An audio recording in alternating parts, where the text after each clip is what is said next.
The mess hall of the Coalition starship Valiant buzzed with the usual chatter of soldiers between missions. Captain Zara Chen sat at her regular table, picking at the synthetic protein meal that passed for dinner. Around her, the diverse crew of the ship went about their evening routine.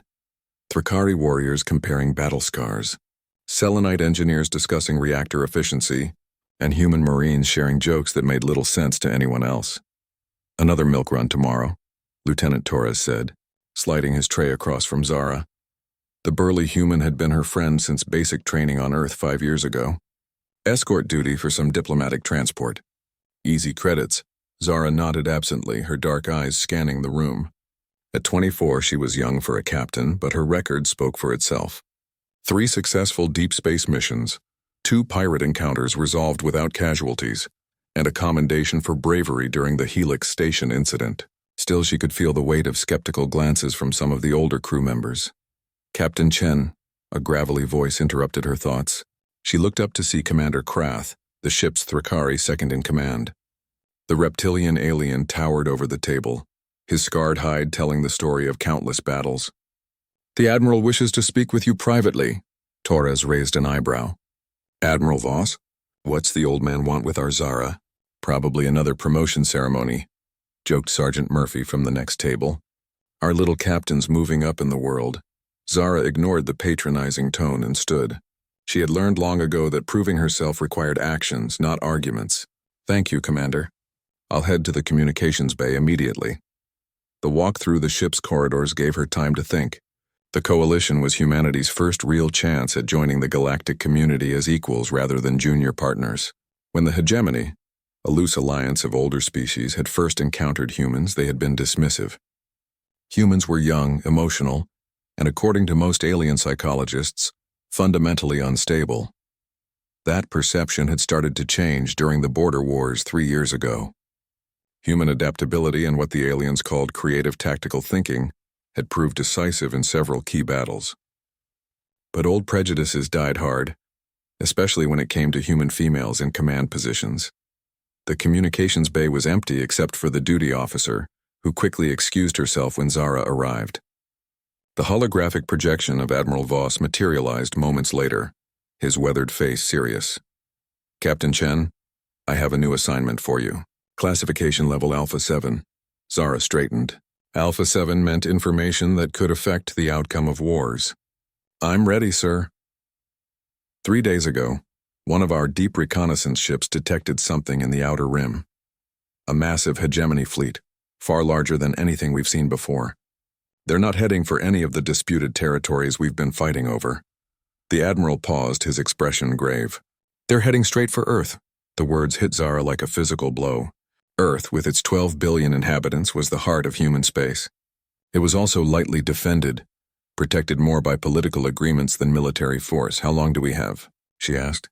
"At their current speed, 6 weeks. Maybe 7 if they make supply stops." Admiral Voss leaned forward in the projection. "Captain, I'm not going to lie to you. Our main battle fleet is scattered across 3 sectors, dealing with other conflicts. We can't pull them back in time without exposing other human worlds to attack." "What's the mission, sir?"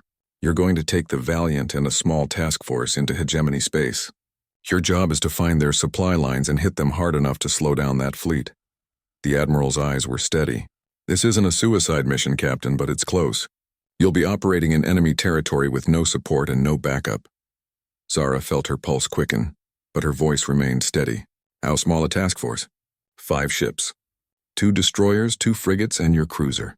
Good crews, but most of them haven't worked together before." The Admiral paused. "There's something else, Captain. Intel suggests the hegemony has put a bounty on your head specifically. It seems your actions during the Helix Station incident made quite an impression." The Helix Station incident. Zara remembered it vividly, a desperate last stand against hegemony raiders who had taken civilian hostages. She had led a boarding party through a damaged docking bay, fighting room by room to reach the civilians. The official reports called it a textbook rescue operation. What they didn't mention was how she had improvised explosive devices from cleaning supplies, or how she had convinced the hegemony commander to surrender by convincing him she was completely insane. "Any idea how much I'm worth?" she asked with a slight smile. Admiral Voss actually chuckled. "Enough to buy a small moon, apparently."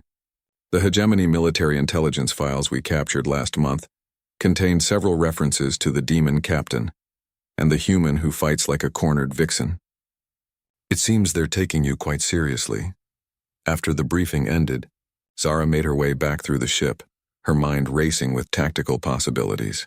The corridors were quieter now, most of the crew having retired for the night cycle.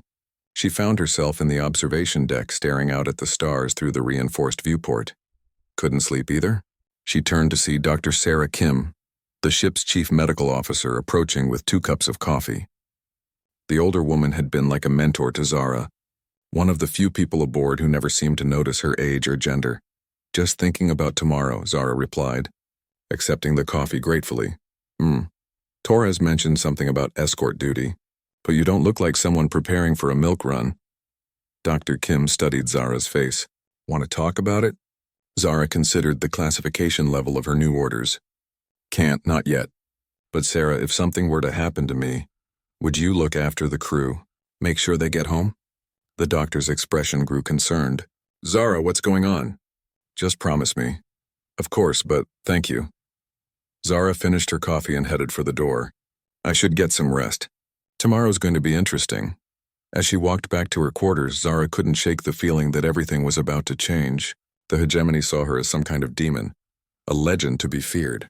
Her own crew still saw her as the young captain who had gotten lucky a few times. Tomorrow she would have to become something else entirely. Tomorrow she would have to become the weapon that could save Earth. The briefing room aboard the Valiant had never felt so cramped.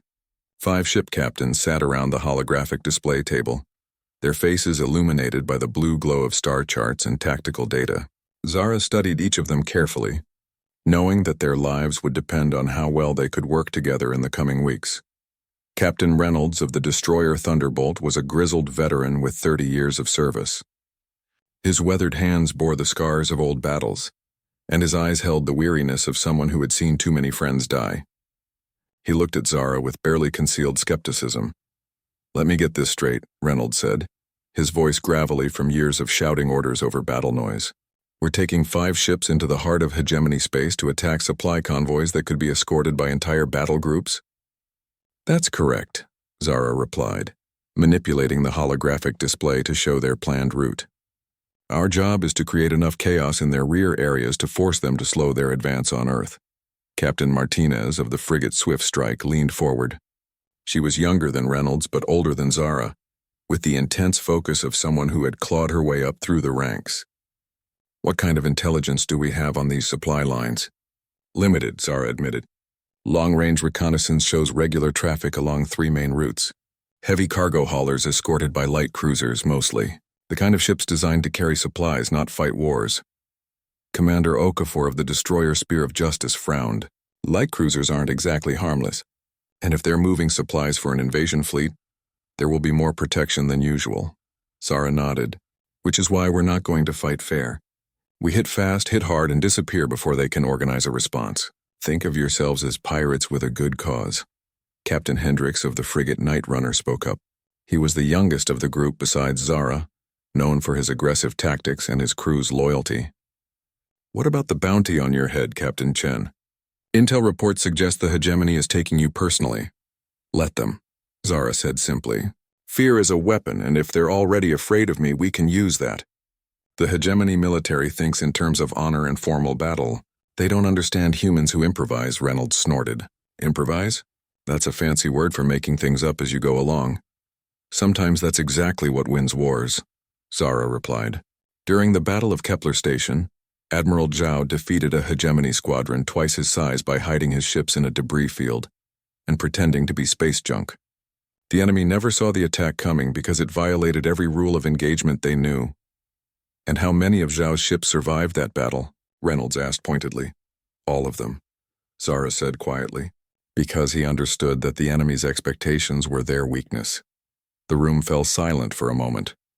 Zara could see the doubt in their eyes, the unspoken questions about whether someone her age could really lead them through what amounted to a suicide mission. She had faced this skepticism before, but never with so much at stake.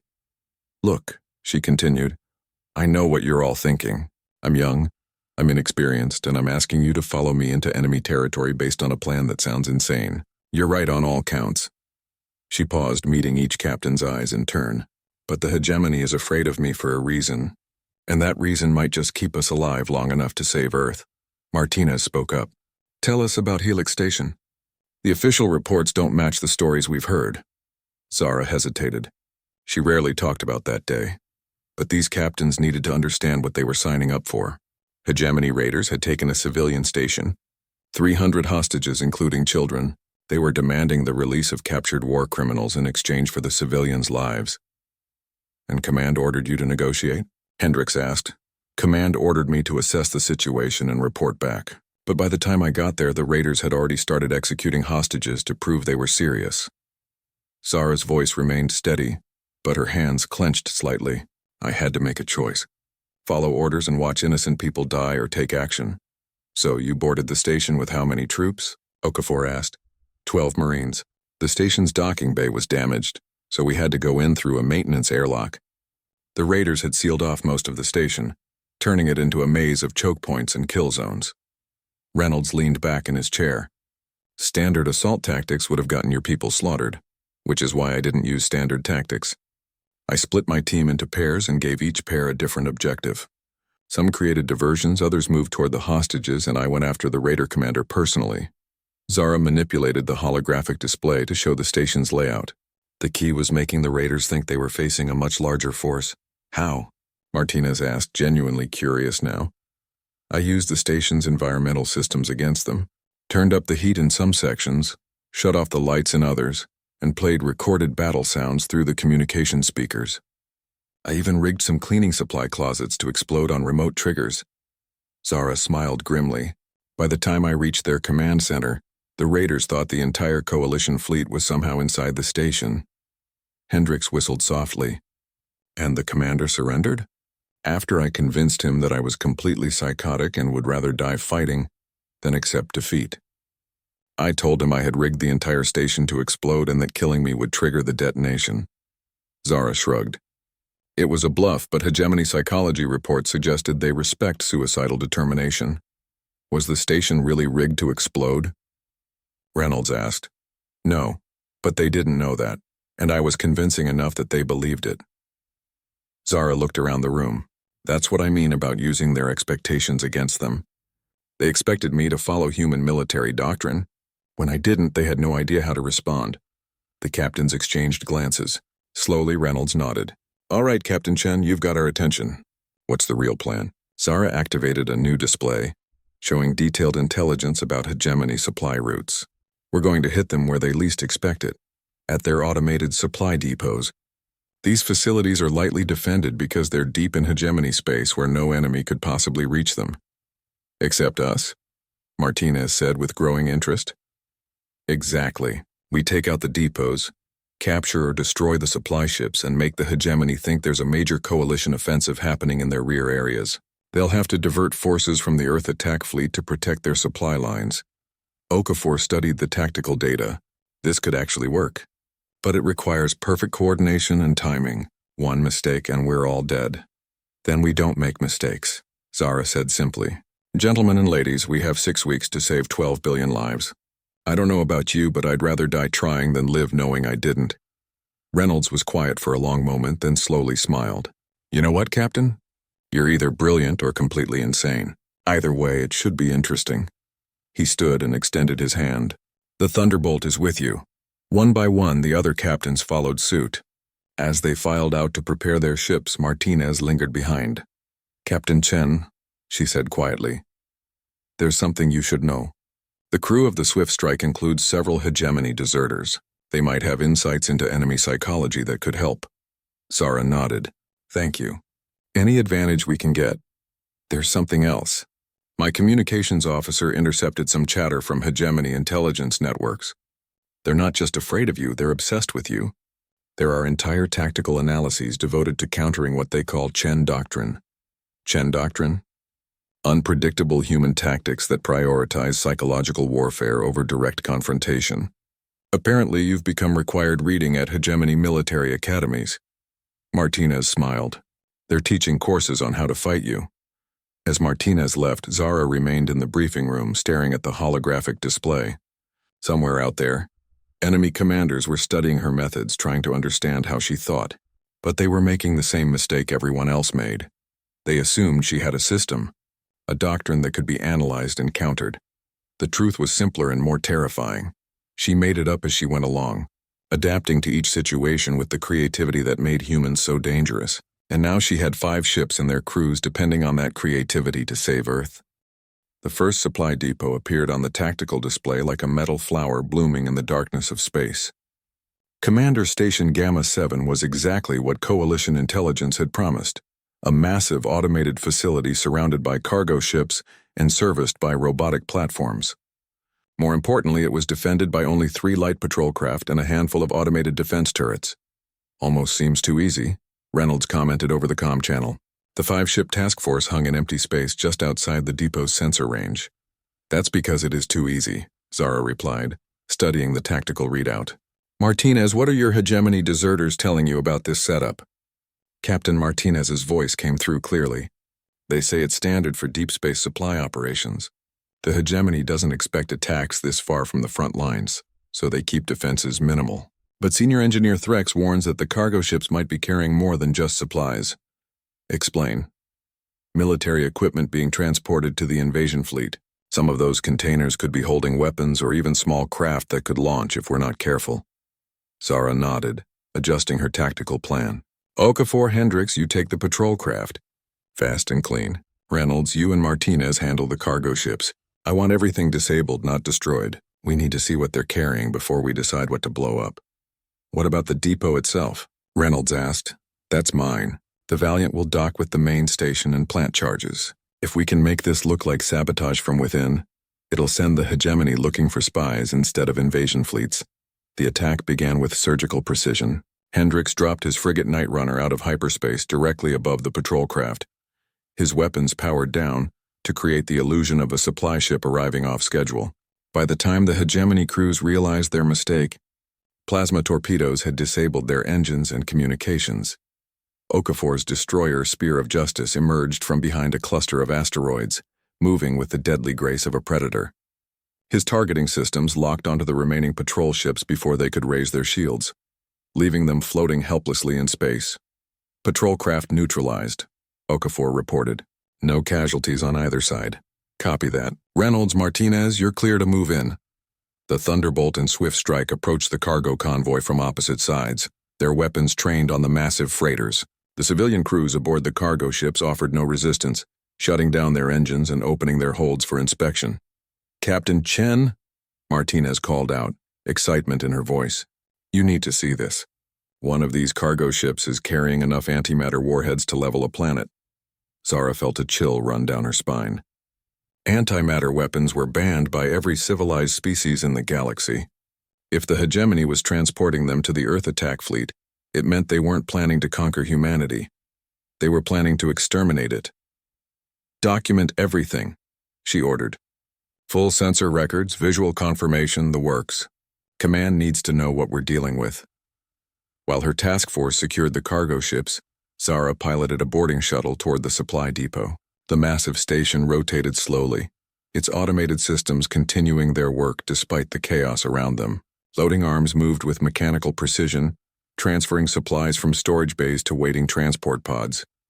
Captain, came Dr. Kim's voice from the shuttle's medical station, are you sure about going aboard alone? We don't know what kind of automated defenses that station might have. Someone needs to plant the charges personally, and I'm the one with the most experience in hostile boarding actions. Zara checked her suit's life support systems. Besides, if something goes wrong, I'd rather not risk anyone else. The docking procedure was surprisingly simple. The depot's computer systems accepted the shuttle's forged identification codes without question, extending a docking tube to create an airtight seal. Zara strapped on her equipment pack and checked her sidearm before cycling through the airlock. The interior of the depot was a maze of corridors and storage bays, all lit by the cold blue glow of emergency lighting. The air recycling systems hummed with mechanical efficiency, creating an eerie background noise that seemed to echo from everywhere at once. Zara moved carefully through the facility, following her suit's navigation system toward the main reactor, core. She had made it halfway to her destination when the first alarm sounded. Intruder detected in Section 7. announced a synthetic voice in perfect hegemony standard. Security protocols activated, Zara cursed under her breath. The station sensors had finally noticed that she wasn't supposed to be there. She quickened her pace, racing through corridors that seemed to stretch on forever. Behind her, she could hear the mechanical whir of security drones powering up. Captain Chen, Reynolds' voice crackled through her comm. We're picking up multiple contacts dropping out of hyperspace. Looks like a hegemony patrol squadron, 3 heavy cruisers and escort ships. How long until they reach you? 15 minutes, maybe less. We need to go now. Negative. Give me 10 more minutes. If I can disable this depot, it'll be worth the risk. Zara reached the reactor core just as the first security drone rounded the corner behind her. The mechanical guardian was roughly humanoid in shape, with multiple arms ending in various tools and weapons. Its optical sensors focused on her with predatory intensity. Halt. Submit to detention protocols, it commanded. Instead of complying, Zara dove behind a control console and drew her sidearm. The drone's plasma cutter scorched the air where she had been standing, leaving glowing metal in its wake. She popped up long enough to fire 3 shots, her enhanced ammunition punching through the drone's armor plating. 2 more drones appeared at the far end of the corridor, moving with mechanical coordination to flank her position. Zara realized she was trapped between them and the reactor core, with no easy way out. Then she remembered something from her engineering training. Supply depot reactors were designed for efficiency, not combat. They had safety systems that could be triggered manually in case of emergency. Torres, if you're monitoring my suit telemetry, now would be a good time for suggestions, she muttered. Dodging another plasma burst, the reactor cooling system, came Torres's voice. If you can overload it, the safety protocols will shut down the entire station. Zara looked around frantically, spotting an access panel near the reactor housing. She would have to cross 20 meters of open corridor under fire from 3 security drones. But it was her only chance. Cover me, she whispered to herself, then sprinted from cover. The drones opened fire simultaneously, their plasma cutters creating a deadly crossfire pattern. Zara zigged and zagged, using every evasion technique she had learned in combat training. A plasma bolt singed her shoulder, another missed her helmet by centimeters. She reached the access panel and yanked it open, revealing a maze of cooling conduits and control circuits. Without hesitation, she pulled out a small explosive charge and jammed it into the cooling system's primary regulator. 5-second delay, she announced to anyone listening, then ran for the nearest maintenance shaft. The explosion was surprisingly small, just a muffled thump that echoed through the station's corridors. But the effect was immediate and dramatic. Warning klaxons began blaring, emergency lights flashed red, and the reactor started an automated shutdown sequence. Reactor containment breach detected, announced the station's computer. All personnel evacuate immediately. Station self-destruct in 10 minutes. Zara smiled grimly as she crawled through the maintenance shaft toward the docking bay. She had wanted to make the depot's destruction look like sabotage, but this was even better. The hegemony would think their own automated systems had malfunctioned, making them question the reliability of their entire supply network. Captain Chen to task force, she called out over the comm. Package delivered. I'm heading back to the shuttle. Understood, Reynolds replied. But you better hurry. Those hegemony cruisers are closing fast and they look angry. Zara reached her shuttle with 3 minutes to spare. As the small craft pulled away from the doomed station, she could see the automated loading arms still trying to complete their programmed tasks, oblivious to the approaching destruction. All ships, form up for hyperspace jump, she ordered. Next target is the supply convoy at Waypoint Delta. Captain, Martinez called out. What about those antimatter warheads? If the hegemony realizes what we found, they'll know we're not just raiders hitting random targets, Zara finished. They'll know we're specifically targeting their Earth invasion supplies, which means they'll start hunting us seriously. Behind them, Supply Depot Gamma 7 exploded in a brilliant flash of light, taking with it enough military equipment to supply a small army. But Zara knew this was just the beginning. The hegemony would respond to this attack with everything they had. Good, she thought. Let them come. Fear was a weapon that cut both ways, and she was just getting started. As the task force jumped to hyperspace, Zara began planning their next move. The enemy was afraid of her legend, but they had no idea what she was really capable of. Soon they would learn that legends were just the beginning of the nightmare. The hegemony response was swift and overwhelming. Within hours of the depot's destruction, enemy fleets had deployed along every major hyperspace route in the sector. What had started as a simple supply raid had become a deadly game of cat and mouse, with Zara's task force as the mice. 16 ships at the next waypoint, reported Lieutenant Commander Torres from the Valiant's sensor station.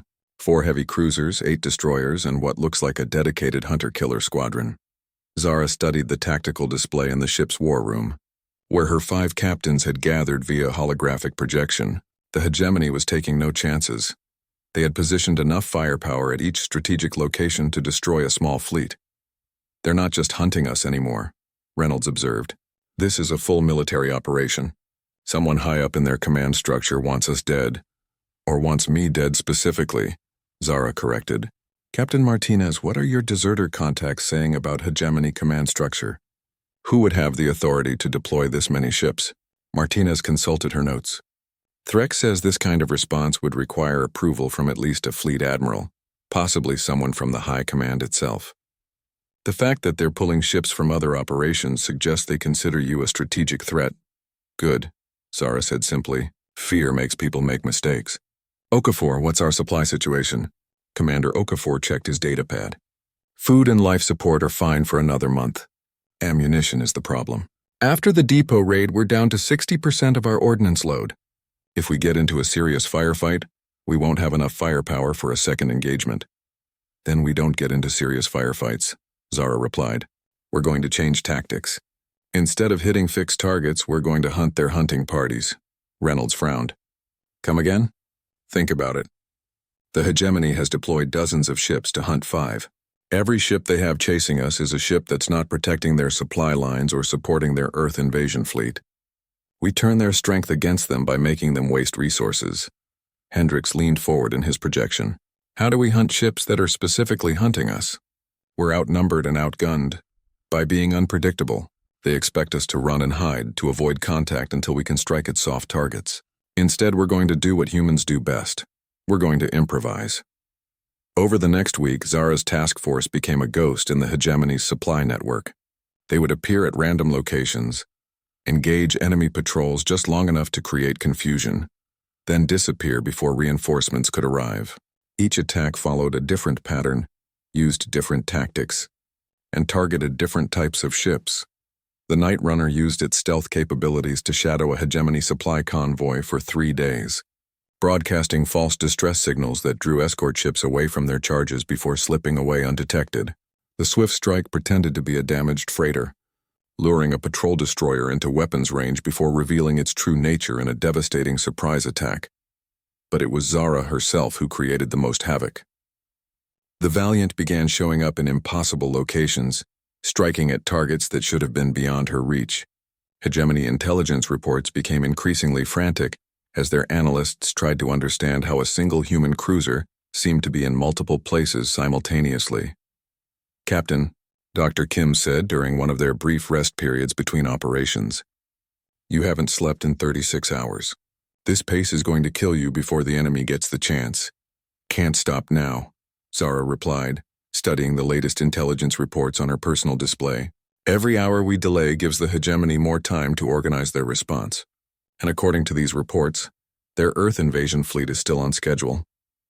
What good does it do to save Earth if you're too exhausted to think straight? You're already taking risks that make the crew nervous." Zara looked up from her display. "What kind of risks?" "Yesterday's attack on that patrol squadron. You ordered the Valiant to charge directly into their formation instead of using standard tactics. Torres told me the crew was convinced you'd lost your mind. But it worked, didn't it? The hegemony ships were so busy trying to figure out what I was doing that they forgot to coordinate their own attack patterns. We disabled 3 ships and escaped without taking significant damage." Dr. Kim sat down across from Zara. "That's not the point. Your crew needs to trust your decisions, but they also need to understand them. Right now they're following you out of loyalty and discipline, not because they believe in your methods. Maybe that's enough." "No, it's not. Not for what's coming next."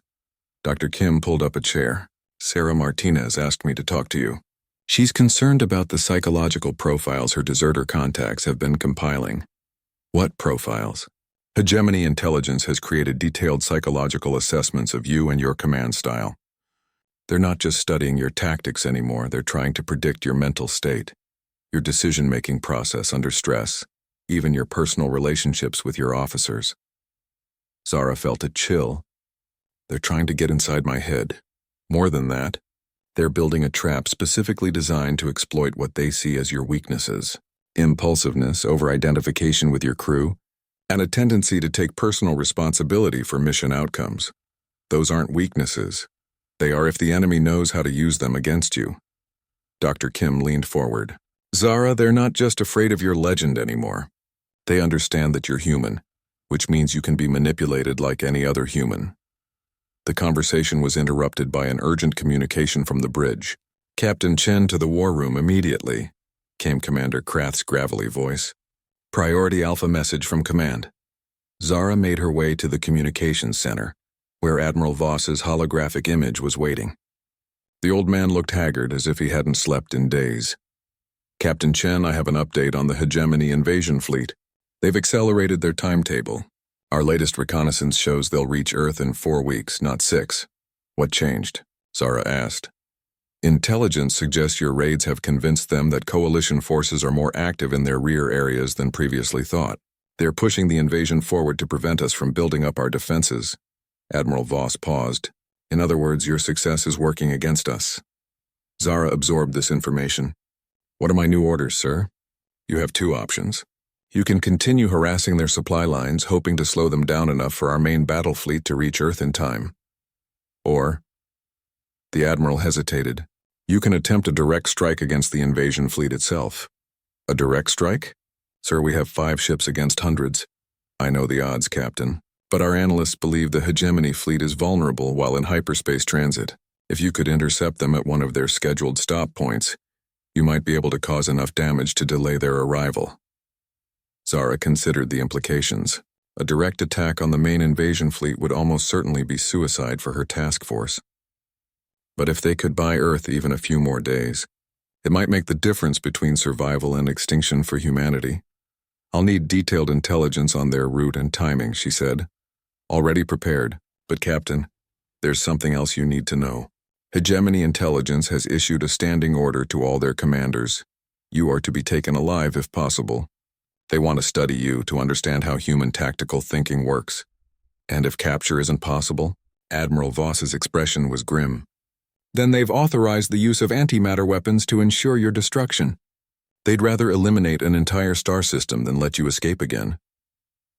After the communication ended, Zara sat alone in the war room, staring at the tactical data Admiral Voss had provided. The Hegemony invasion fleet was massive. Over 200 ships organized into multiple battle groups. Even with perfect intelligence and complete surprise, her 5 ships wouldn't stand a chance in a direct confrontation. But she wasn't planning a direct confrontation.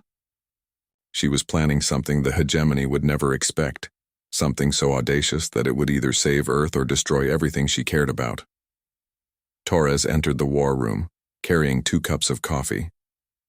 Thought you might need this, he said, settling into a chair. So what's the plan? I can see that look in your eyes. You're cooking up something insane again. Define insane, Zara replied, accepting the coffee. Remember the Helix Station incident? That kind of insane. Zara smiled for the first time in days. Torres, what do you know about Hegemony fleet communication protocols? Standard stuff. Central command ship coordinates all tactical decisions. Battle groups maintain formation discipline. Individual captains follow orders without question. He paused. Why? Because I think it's time to teach the Hegemony what happens when humans don't follow the rules. The plan Zara outlined to her captains was so audacious that Reynolds actually laughed out loud when she finished explaining it. Let me make sure I understand this correctly, the veteran captain said, shaking his head. You want us to infiltrate the Hegemony invasion fleet by pretending to be their own ships, then cause a mutiny from within by convincing their crews that their commanders are trying to surrender to humanity? That's a simplified version, but essentially correct, Zara replied. She manipulated the holographic display to show the invasion fleet's formation. The Hegemony fleet is organized around rigid hierarchy and absolute obedience to orders. If we can break that chain of command even temporarily, the entire formation will collapse into chaos. Martinez studied the tactical data her hegemony deserters had provided. Threx says this could actually work, but only if we can perfectly replicate their communication protocols and command codes. One mistake and they'll identify us immediately. What about their ship recognition systems? Okafor asked. Even with forged transponder codes, our ships don't look like hegemony vessels. Which is why we're not going to use our ships, Zara said calmly. We're going to steal theirs. The room fell silent. Hendricks was the first to speak. Steal hegemony ships? How exactly do we manage that? Intelligence reports show a supply convoy heading to rendezvous with the invasion fleet in 72 hours. 4 heavy transports escorted by 2 light cruisers. The cruisers are exactly what we need. Modern hegemony design with full communication capabilities. Reynolds leaned back in his chair. So we attack the convoy, capture the cruisers intact, somehow learn to operate alien technology we've never seen before, then infiltrate an invasion fleet of 200 ships. Simple. The technology part is covered, Martinez interjected. My deserters include former hegemony naval officers. They can operate the ships and teach our crews the basics. But Captain Chen, this plan requires everything to go perfectly. No room for error, no backup options. There's always room for improvisation, Zara replied. That's what makes us human. The convoy interception took place in an empty system on the outer edge of hegemony space. Zara's task force had been tracking the supply ships for 2 days, learning their routines and identifying their weaknesses. The attack began with the Night Runner and Spear of Justice, disabling the convoy's escort cruisers using ion, weapons that shut down their systems without causing permanent damage. Meanwhile, the Swift Strike and Thunderbolt surrounded the transport ships, forcing them to surrender without a shot being fired. Boarding parties away, Zara announced as her Marines transferred to the captured cruisers. The hegemony crews offered no resistance once they realized they were outnumbered and outgunned. Senior Engineer Threx, one of Martinez's hegemony deserters, proved invaluable in the next phase of the operation. The tall, thin alien had served aboard similar cruisers before defecting to humanity, and he quickly began teaching Coalition crew members how to operate their new ships. The command interfaces are intuitive, he explained to Torres, who was struggling with the alien controls. Think of it as conducting an orchestra. Each system responds to gesture and tone as much as specific commands. What if I accidentally order the ship to self-destruct? Torres asked nervously. The safety protocols prevent that, Threx replied. Hegemony ships require multiple confirmations for dangerous actions. They assume their crews are competent but not creative. Within 18 hours, Zara had 2 fully operational hegemony light cruisers under her command, complete with authentic transponder codes and communication protocols. The captured crews were secured aboard the Coalition ships, treated well but kept under guard.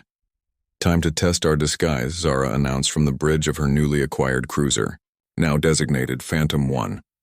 Torres had remained as her second-in-command, while Reynolds commanded the second captured ship, Phantom 2. The first test came when they encountered a legitimate hegemony patrol. The enemy ships hailed them with routine identification requests, which Threx handled with practiced ease. Transport cruiser Sekthar's Pride reporting navigation anomaly. He replied in perfect hegemony standard, requesting updated fleet coordinates. Confirmed, Sekthar's Pride, transmitting navigation data. Proceed to designated formation position. The patrol ships moved on without suspicion, leaving Zara's disguised vessels free to continue toward the main invasion fleet. Phase 1 complete, Zara announced to her hidden task force. The other 3 Coalition ships were following at a distance, maintaining communication silence until needed. Phase 2 begins in 6 hours. The hegemony invasion fleet was an impressive sight. 200 warships arranged in perfect formation, their hulls gleaming in the light of a distant star. At the center of the formation, the massive command Dreadnought Supreme Virtue coordinated the movements of dozens of battle groups. Incoming vessels. Identify yourselves and report to assigned positions, came the challenge from Fleet Command. Transport cruiser Sekthar's Pride and Honored Duty reporting for supply transfer duties, Threx replied. We carry priority communications from Rear Admiral Thax. There was a pause, then. Proceed to holding pattern. You will be contacted when supply operations commence. Zara's ships joined the vast formation, just 2 more vessels among hundreds. To any observer, they were exactly what they appeared to be. routine supply ships delivering materials to the invasion fleet.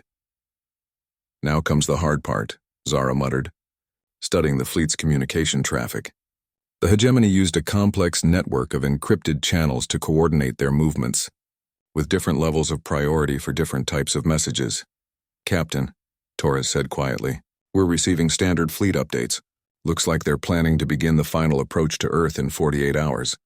Then we don't have much time. Begin Phase 3.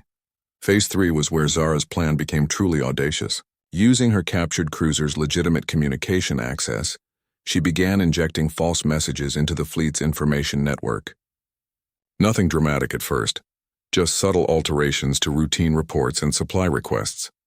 A maintenance report was modified to suggest that several ships had equipment failures. A personnel transfer was altered to indicate that certain officers had been reassigned. Supply manifests were changed to show shortages of critical components.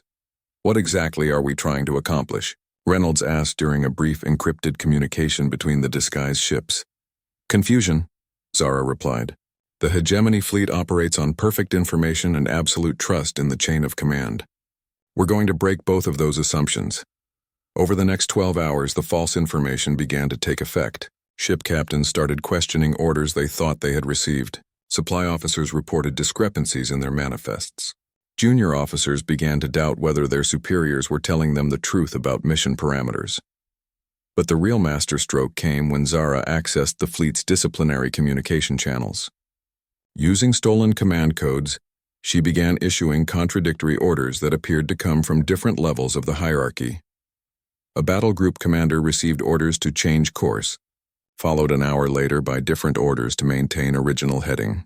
Both messages carried authentic authorization codes. Supply ships were told to transfer materials to different vessels, then countermanded by messages directing them to ignore previous instructions. "Captain Chen," came Threx's voice from the communication station. "I'm detecting increased chatter on the fleet's internal security channels. They're starting to realize something is wrong. How long before they identify us?" "Unknown. But the fleet commander has ordered a communications audit. If they trace the false messages back to us, then we better move to Phase 4 while we still can." Zara activated her personal communication channel to the rest of her task force. "All units prepare for combat operations. It's time to turn confusion into chaos." The final phase of Zara's plan was the most dangerous. Using her cruiser's weapons systems, she began targeting specific ships within the formation, not to destroy them, but to create the appearance of internal conflict. A spread of ion torpedoes disabled the engines of a supply ship, making it appear that another vessel had attacked it. Carefully aimed plasma bursts damaged the communication arrays of several smaller ships, cutting them off from fleet command. Each attack was designed to look like it came from a different source within the fleet itself. "Unknown vessels are firing on fleet units," came the panicked report from one of the damaged ships. "Repeat, we are under attack from within the formation. All units report status immediately," ordered the fleet commander from the Supreme Virtue. "Identify attacking vessels and engage." But in the confusion of contradictory orders and compromised communications, no one could determine who was attacking whom. Hegemony ships began targeting each other, each captain convinced that they were responding to a real threat from a traitor in their midst. "It's working," Torres reported with amazement. "The entire fleet is starting to break formation. Battle groups are engaging each other instead of maintaining unit cohesion." Zara watched the tactical display with grim satisfaction as 200 ships descended into chaotic internal fighting. The hegemony's greatest strength, their rigid discipline and absolute obedience, had become their greatest weakness when that discipline was undermined from within. "All coalition vessels prepare for extraction," she ordered. "We've done what we came here to do. Time to get out before they realize we were ever here." But even as her ships prepared to withdraw, Zara knew this victory was temporary. The hegemony would eventually restore order to their fleet, and when they did, they would be angrier and more determined than ever. More importantly, they would finally understand that the legends about her were true. She really was, capable of turning their own strengths against them in ways they had never imagined possible. The aftermath of the fleet infiltration exceeded even Zara's most optimistic projections. The hegemony invasion force, thrown into complete disarray by internal fighting and communication breakdowns, had been forced to halt their advance toward Earth, while their commanders tried to restore order. Preliminary reports suggest we delayed them by at least 2 weeks, Admiral Voss said during the emergency briefing transmitted to Zara's task force. Our main battle fleet will have time to reach Earth and establish defensive positions. Captain Chen, you may have just saved 12 billion lives, but Zara felt no satisfaction in the Admiral's praise. Intelligence reports were already showing the hegemony's response to her infiltration. A massive reorganization of their entire command structure, new security protocols for all communications, and most ominously, the deployment of their elite hunter corps specifically to track down her task force. They're not just angry anymore, Martinez reported during the latest intelligence briefing. According to my deserter contacts, the Hegemony High Command has declared you a threat to galactic stability. They're treating this as a matter of species survival. What does that mean, practically? Reynolds asked. It means they're pulling ships from active combat zones to hunt us. Entire battle groups that were supposed to support other operations are being reassigned to find and eliminate our task force. Martinez consulted her data pad. The bounty on Captain Chen's head has increased by a factor of 10.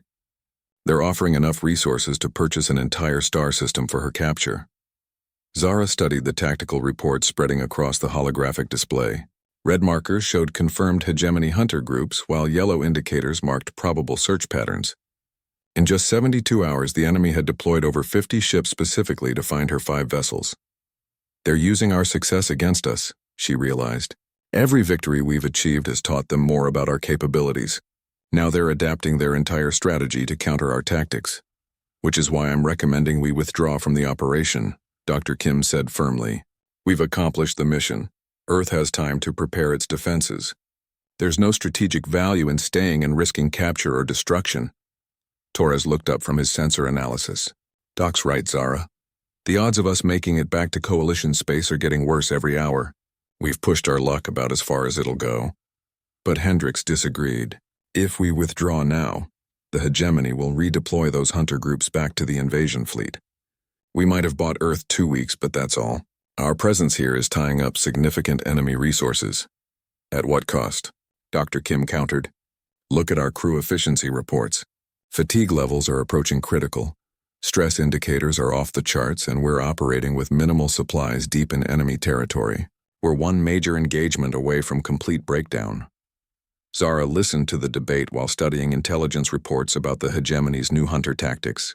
They were no longer trying to predict where her task force would strike next. Instead, they were systematically eliminating places where her ships could hide or resupply. They've learned from our psychological warfare, she said quietly. Now they're using it against us.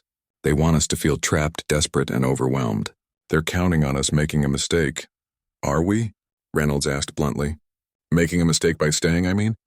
Before Zara could answer, alarms began sounding throughout the ship. Lieutenant Commander Torres rushed to his sensor station, his face pale as he read the incoming data. Contact. Multiple hegemony ships dropping out of hyperspace. Looks like a full hunter squadron. 6 heavy cruisers, 8 destroyers, and what appears to be a specialized tracking vessel. How did they find us? Martinez demanded. Unknown, but they're jamming our communications and moving to surround our position. Captain, we need to run now. Zara looked at the tactical display showing enemy ships converging on their location. The hegemony had finally managed to corner them, but something about the situation felt wrong. The enemy formation was too perfect, too coordinated for a chance encounter. This is a trap, she said with sudden certainty. They knew exactly where we would be. How is that possible? Okafor asked. Because they understand us better than we thought. Zara's mind raced through the implications. They've been studying our operational patterns, our decision-making processes, even our psychological profiles.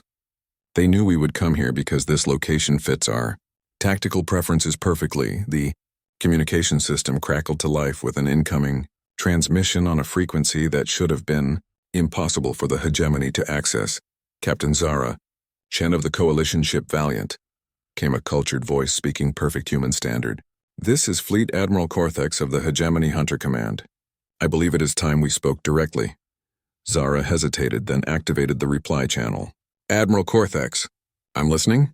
Excellent. Captain, your recent activities have caused considerable disruption to our operations. More importantly, they have demonstrated capabilities that we find both fascinating and deeply concerning. I'm sure they have.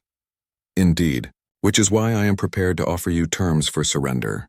Your crew will be treated according to galactic conventions for prisoners of war. You, however, will be our guest for an extended period, while our xenopsychologists study your remarkable tactical innovations. Zara exchanged glances with Torres. The hegemony admiral was offering exactly what intelligence had warned about. They wanted to capture her alive to understand human tactical thinking. And if I refuse? Then we will be forced to destroy your entire task force. I have authorization to use antimatter weapons if necessary. This star system will cease to exist rather than allow you to escape again. The communication channel fell silent as Zara considered her options. Around her, the bridge crew waited for her decision, their faces reflecting the gravity of the situation. Captain, Torres said quietly, maybe we should consider no. Zara's voice was firm. We don't surrender. Not when Earth is still in danger. But the odds have never been in our favor. That's never stopped us before. Zara activated the fleet communication channel. All ships, this is Captain Chen. Prepare for emergency tactical dispersal. We're going to show the hegemony what happens when they try to cage a human. Captain Chen, came Admiral Corthex's voice again. You cannot possibly escape. 5 ships have you completely surrounded, and our new tracking technology will follow you wherever you go. Admiral, Zara replied, you've made the same mistake everyone else makes when dealing with humans. You assume we'll do what makes sense. She cut the communication and turned to her crew. Torres, remember that trick we discussed about hegemony fleet communications? It's time to put it into practice. You want to try the infiltration tactic again? But they've changed all their protocols. Not infiltration, something better. Zara's smile was predatory. We're going to teach them why legends become reality when humans refuse to accept defeat. The battle that followed would be studied by military academers for decades afterward. Instead of trying to escape the trap, Zara's task force attacked directly into the center of the hegemony formation. But this wasn't a conventional assault. Using captured communication codes and their intimate knowledge of hegemony psychology, the coalition ships began broadcasting contradictory orders across all enemy frequencies. They transmitted false emergency signals, fake distress calls, and fabricated reports of additional coalition forces approaching. More importantly, they targeted the hegemony's command ship directly, using every trick Zara had learned about alien psychology to convince Admiral Corthex that his own subordinates were planning to betray him. Sir, came Torres's report as the Valiant weaved between enemy ships. The hegemony formation is starting to break down. Their captains are questioning orders and requesting confirmation for basic tactical maneuvers. Because they don't know what's real anymore, Zara replied, watching as 2 hegemony cruisers began firing on each other after receiving conflicting targeting data. When you can't trust information, you can't fight effectively. The specialized tracking vessel that had found them became a liability when Zara's ships convinced its crew that they were being targeted by their own fleet. The expensive sensor platform self-destructed rather than fall into what its commander believed were enemy hands. Captain, Reynolds called out over the communication channel, I don't know how long we can keep this up. They're starting to adapt to our tactics. Then it's time for the final phase, Zara announced. All ships begin Operation Nightmare. Operation Nightmare was Zara's most audacious plan yet. Instead of trying to destroy the enemy ships, her task force began systematically capturing them, using a combination of boarding actions, electronic warfare, and psychological manipulation. They turned the hegemony's own vessels against each other. By the time the engagement ended, half of Admiral Corthex's hunter squadron had either been captured, destroyed by friendly fire, or had fled in confusion. The remaining ships were in complete disarray, their crews demoralized and their commanders convinced that they faced an enemy who could turn reality itself against them. This is impossible, came Admiral Corthex's voice over the communication channel, his composure finally cracking. No single human could orchestrate this level of tactical coordination. You must have an entire fleet hidden nearby. Admiral, Zara replied calmly, you still don't understand. I don't have a fleet. I have something more dangerous. I have a crew that believes in improvisation and 5 captains who trust me to find a way out of impossible situations.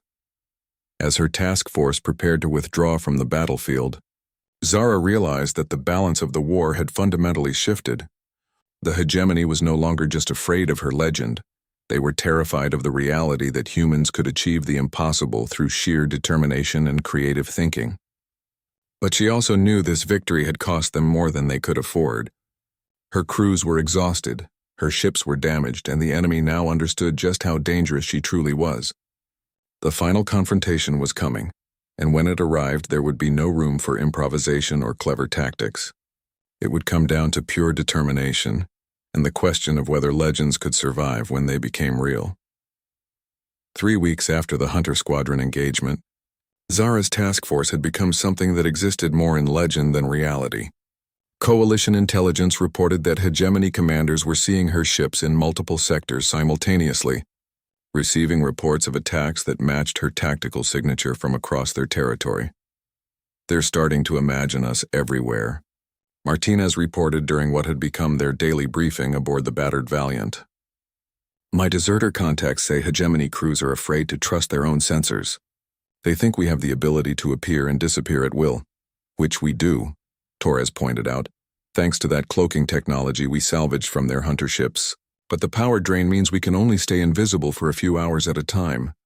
Zara nodded absently, studying the latest intelligence reports about Earth's defenses.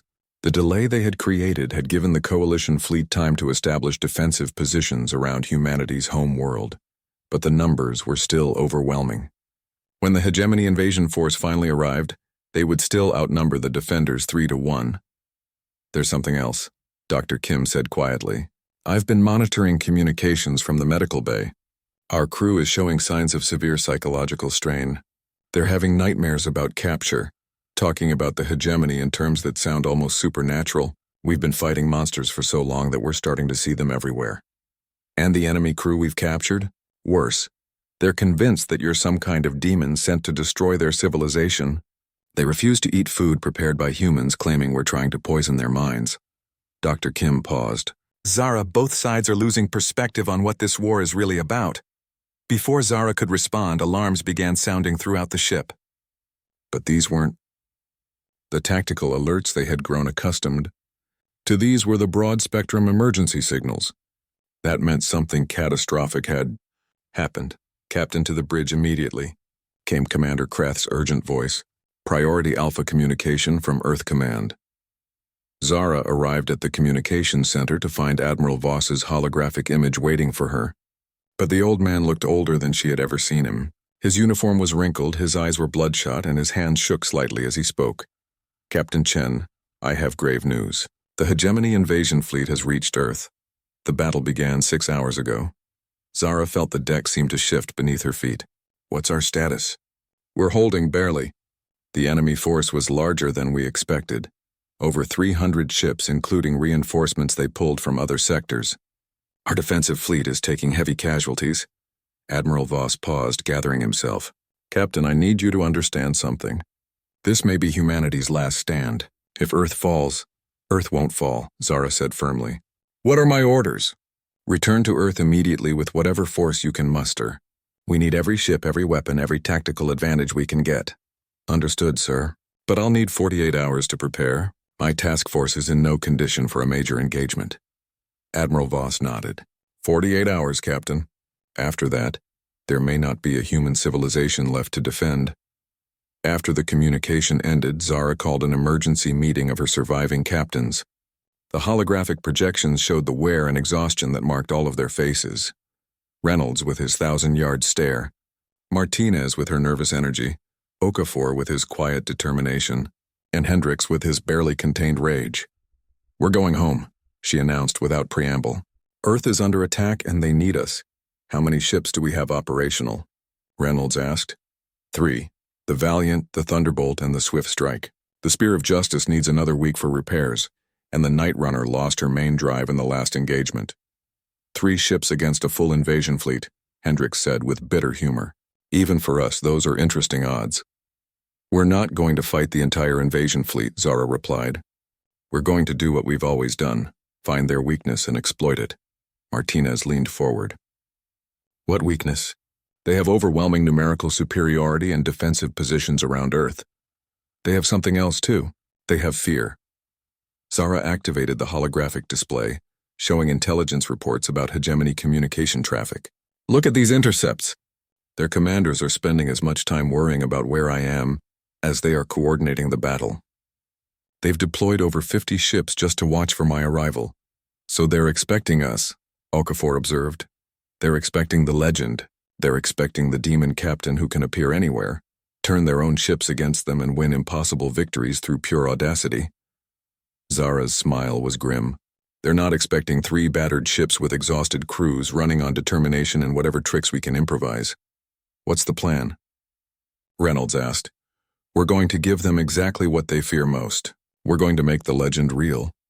The journey to Earth took 36 hours through hyperspace, with Zara's 3 remaining ships pushing their damaged engines to maximum capacity. During the trip, she worked with her officers to develop what she privately thought of as either the perfect plan or the perfect way to commit suicide. The key is psychological impact, she explained to her assembled senior staff. The hegemony has spent months building up the myth of what I'm capable of. Now we use that myth as a weapon. Dr. Kim frowned. How exactly do we weaponize a myth? By making them believe their worst fears are coming true. We don't need to destroy their entire fleet. We just need to convince them that defeat is inevitable. When they emerged from hyperspace at the edge of the solar system, the scope of the battle was immediately apparent. Hundreds of ships were engaged in desperate combat around Earth's orbital defenses, with debris and energy signatures marking the graves of vessels from both sides. Hegemony forces have breached the outer defense perimeter, Torres reported from the sensor station. Coalition fleet is falling back to Earth orbit, but they're taking heavy casualties. Any sign of the enemy command ship? Yes, ma'am. The Hegemony flagship Divine Mandate is positioned at the center of their formation, coordinating the entire invasion. It's a massive dreadnought, bigger than anything we've ever seen. Zara studied the tactical display, noting the positions of enemy ships and the flow of battle. The coalition forces were fighting bravely, but they were clearly outmatched and slowly being overwhelmed. Signal the coalition fleet, she ordered. Tell them that Captain Chen has arrived with reinforcements. Reinforcements? Torres asked. Ma'am, we only have 3 ships. The enemy doesn't know that. Send the message on all frequencies, including the ones we know the hegemony monitors. I want every enemy commander to know I'm here. The effect was immediate and dramatic. As word of her arrival spread through both fleets, the pattern of battle began to change. Hegemony ships started pulling back from aggressive positions, forming defensive formations as their commanders waited for her attack. Coalition forces, inspired by news of her presence, began fighting with renewed determination. The enemy flagship is requesting a communication, Torres reported. Admiral Vorthak, the Hegemony fleet commander. Put him through. The holographic image that appeared showed a massive reptilian alien with elaborate battle scars covering his scaled hide. His eyes held the cold intelligence of a career military commander. But Zara could see something else there too, uncertainty. Captain Chen, Admiral Vorthak said, his voice carrying the authority of absolute command. I have been expecting you. Admiral Vorthak, I trust you've prepared a suitable welcome for my arrival? Indeed. I have deployed my entire reserve fleet to counter whatever trickery you might attempt. Your legend precedes you, but legends can still die. Can they? Zara asked mildly. Tell me, Admiral, how many ships did you dedicate specifically to hunting me? How many resources have you diverted from your primary mission just to counter the threat of one human captain? A flicker of doubt crossed the alien's features. You cannot defeat 300 ships with whatever force you have brought. Admiral, you still don't understand what makes humans dangerous. We don't win by being stronger or faster or smarter than our enemies. We win by refusing to accept that victory is impossible. She cut the communication and turned to her crew. All ships begin final approach. It's time to end this war. The attack that followed became known as the Miracle of Earth.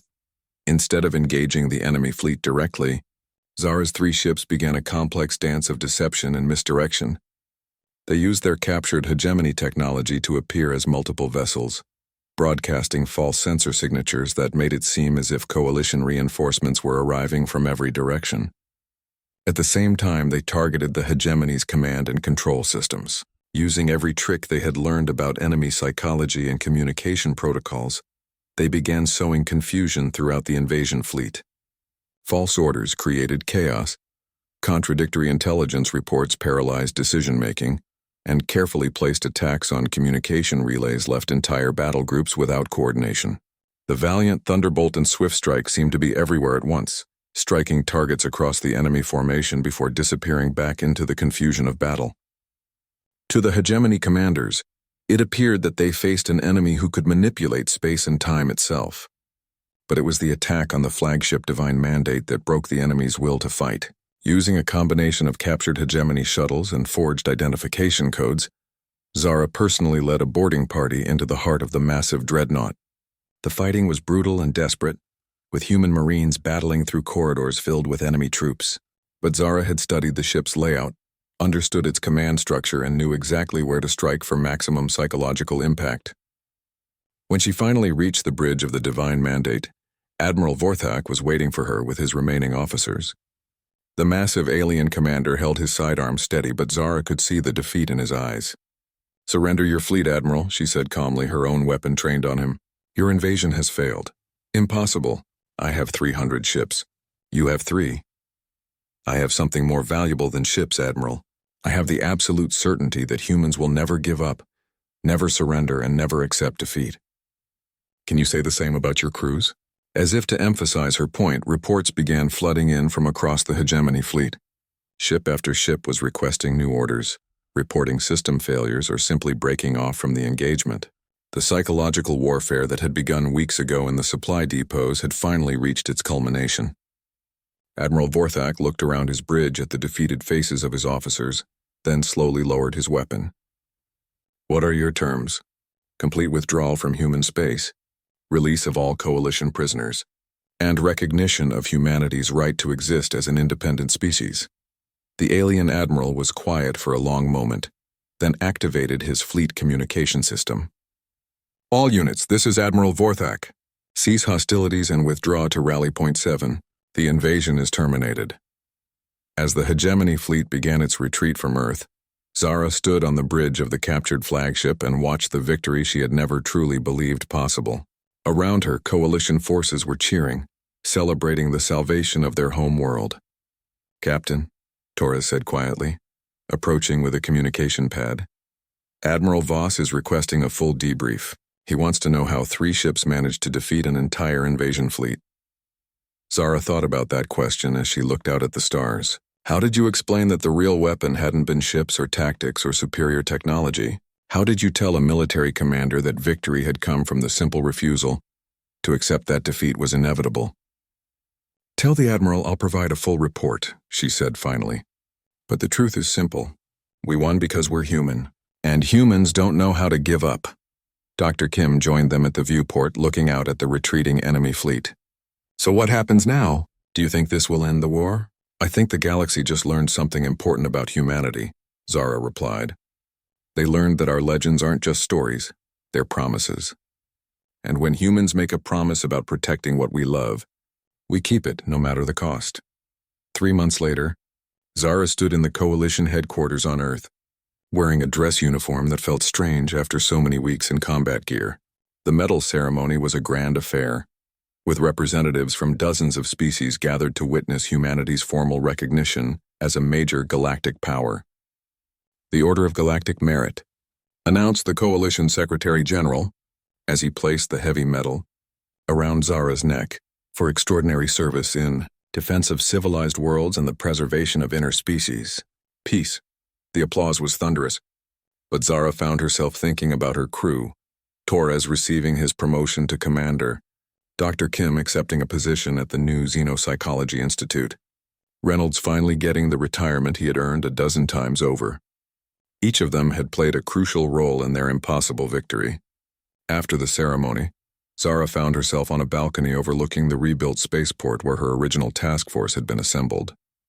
The scars of battle were still visible on some of the older buildings, reminders of how close Earth had come to destruction. "Regrets?" came a familiar voice behind her. She turned to see Admiral Voss approaching, looking healthier than he had in months. The successful defense of Earth had reinvigorated the old warrior, giving him a sense of purpose that desk duty had never provided. "About the war?" "No, about the cost? Every day." Zara gazed out at the traffic of ships coming and going from Earth.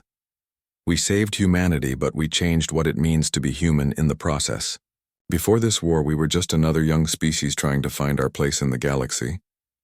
And now we're the species that defeated an invasion fleet with 3 ships and pure stubborn refusal to give up. The other races look at us differently, some with respect, others with fear, all with a new understanding of what humans are capable of when pushed to our limits. Admiral Voss joined her at the railing. The hegemony has formally requested a non-aggression pact. They want to avoid any future conflicts with humanity. Smart of them. But what about the others? The neutral species? The ones who are watching to see how this war turned out? Trade agreements, technology exchanges, mutual defense pacts. Everyone wants to be humanity's friend now that they know what happens to our enemies. The Admiral paused. The galaxy has changed, Captain. We're not the junior partners anymore. Zara nodded, then asked the question that had been troubling her for weeks. What happens to legends when they become real? When the impossible becomes routine? I suppose we find new impossibilities to overcome, Admiral Voss replied. The universe is a big place, Captain. I have a feeling humanity is just getting started. As if to prove his point, a communication alert chimed on Zara's personal device. She glanced at the message and felt a familiar stirring of anticipation. New mission? The Admiral asked, reading her expression. The Andromeda Contact Project. They want someone to lead humanity's first diplomatic mission to another galaxy. Zara smiled, feeling the old excitement returning. Apparently, they need someone with experience in impossible situations and creative problem-solving. Interested? Zara looked out at the stars, thinking about legends and reality, about fear and courage, about the strange alchemy that turned ordinary humans into something the galaxy had never seen before. Admiral, she said finally, when has a human ever turned down the chance to do something impossible? The laughter that followed carried across the spaceport, where crews were already preparing ships for missions to distant worlds, carrying with them the knowledge that humanity had earned its place among the stars, not through superior technology or ancient wisdom, but through the simple refusal to accept defeat. In the years that followed, the story of Captain Zara Chen and her impossible victory would spread throughout the galaxy, inspiring other species and terrifying potential enemies. But those who knew her best understood that the real legend wasn't about one human captain who could defeat overwhelming odds. The real legend was about what humans became when they stopped worrying about whether something was possible and started asking whether it was necessary. And in a universe full of impossibilities waiting to be conquered, that was a legend that would never stop growing.